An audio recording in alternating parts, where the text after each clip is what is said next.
ground. So we got a picture here. Let's take a look. Okay, here we go.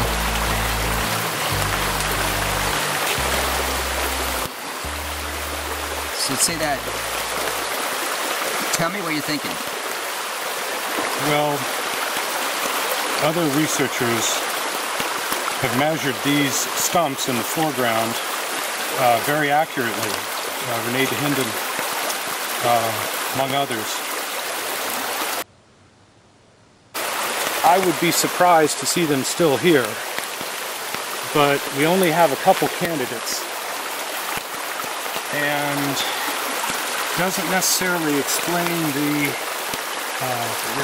depth of the creek here. No.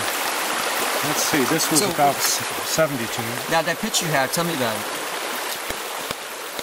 I guess Steve would be the expert on his Steve, so what is this picture right here? That's Al Hodgson's son, standing approximately where the frame 352. There it is, he's the son, he's right there in the picture. This is Peter Burns' photo from 1972, and this is the log you see Patterson would have been filming over here, off picture. Got it. Stumps, like we see some stumps here, but they certainly don't look like the same stumps. No, they don't. These are leaning over. Those look pretty stationary there. A lot of logs, debris.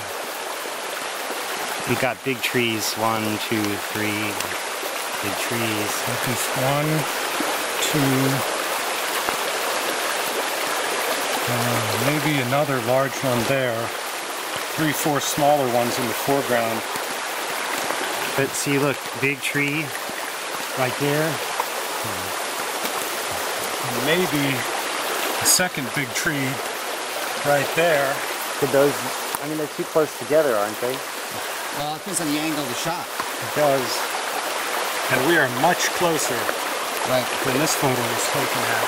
So whoever took this photo was well behind us. Well, he would have had to have been on the sandbar back in by the campsite. I don't believe the depth of the creek has changed this much. 15 to 20 feet in this time, 43 years. The growth of the younger trees along the bank, I think, really rules out any cataclysmic event like the December '64 floods. These things could easily be in the 40-year range, like everything behind us that we've already seen. What do you think, Ian, though? Is that the only one Peter Burns could possibly be talking about? I think there's a lot of room for interpretation, and if any of these large trees in the background had come down, it could really give you margin for error. These are distinctive right here. They could be growing from one stump. They're that close. And they would be quite large now. This is, of course, the one that everyone would like to index from. And it would be massive today. That is a big tree, but it looks like it's on its way out. The decay there, the woodpecker holes, it probably has bark beetles infesting it. If not, neither of those could be this tree. They're not as big as this one was 43 years ago. Apparently not. What's that? Patty would have had to come for this frame 352 to take place in front of that tree. She would have had to come some 112 feet from the original sighting. It's just not. There would have had to have been 90 some feet between here and her, so she would have had to have been walking well in that clearing. And it's not 100 yards like Peter Burns said, it's more like maybe 100 feet at most. So the original sighting would have had to taken place way back there, way up on the sandbar next to the creek. So that would have had to all been the old creek bed, and I just don't see it. Thumbs up, thumbs down. I'm saying, Ian, too small. My verdict. Concur? Too small. And no big band. No big band. Have to be right up against the bank and shooting right along here to barely get 100 yards distance. Little narrow. Little narrow here. And Titmus, in his drawing, has a creek bank on the other side of the film site too. Yes, he does. He shows them. And he gets that first shot of her way back into the sandbar already. Roughly midstream. Yeah. So that doesn't really fit this right now. Well, unless he's calling that the creek bank, that area where it goes up the ridge, right. the hill, is plausible if this were all covered in sand and the creek shifted position about 100 feet that way. I'm not seeing that. This way, if this would be the film site, the distances would have had to been shot this way, shooting up against these trees, putting the distances more favorably because you can go diagonally through that camping area up right. there. It still would require the creek to move way over there. And I'm not sure. This looks like an old creek bed, well established. Well, I guess if you dug down deep enough here, you'd find this whole section here. There's a creek tends to meander back and forth. I would imagine the creek has been more or less in this place for a long, long time. We'd have to dig it out to confirm that. There would also have to be something to push it up there. Like, well, part of it. This is the lowest point. It would naturally flow through here. Right, regardless. unless a big landslide changed it. A massive landslide right. covering this whole area. And shifted it over and made it the permanent one until it erodes far enough down.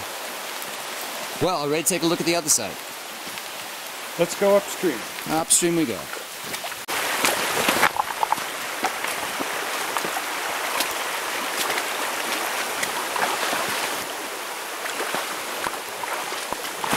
So Steve, are you seeing any stumps or anything?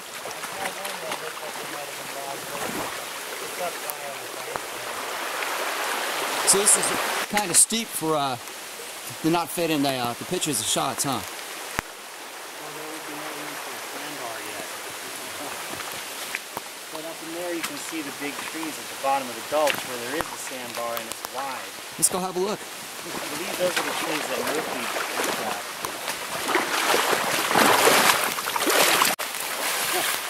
Getting kind of deep there. Found the height of your boot. It looks like we just climbed onto what looks like a gravel bar here. So this hasn't seen much floodwaters right here. This is still pretty high compared to the rest of this. No, and a little further on you'll see a lot more of the same sort of sand substrate. Looking off to my left here, I see a wall of cliffside and kind of steep to be running up this. Looks like a big tree over here. Nope, it's not very big.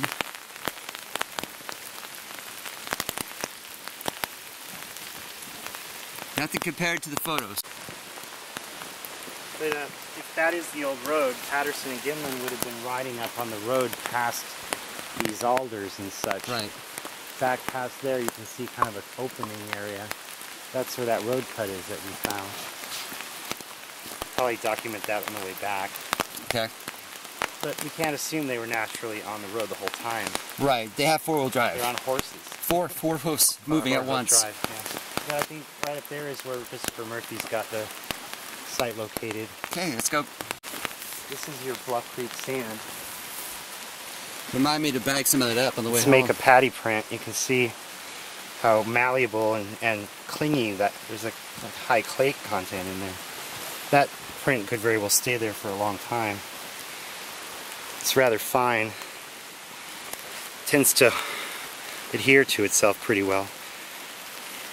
It's got a pretty color. And you'll find much finer sand up on the sandbar there, lodged in the root balls of the alders that have tipped over sideways.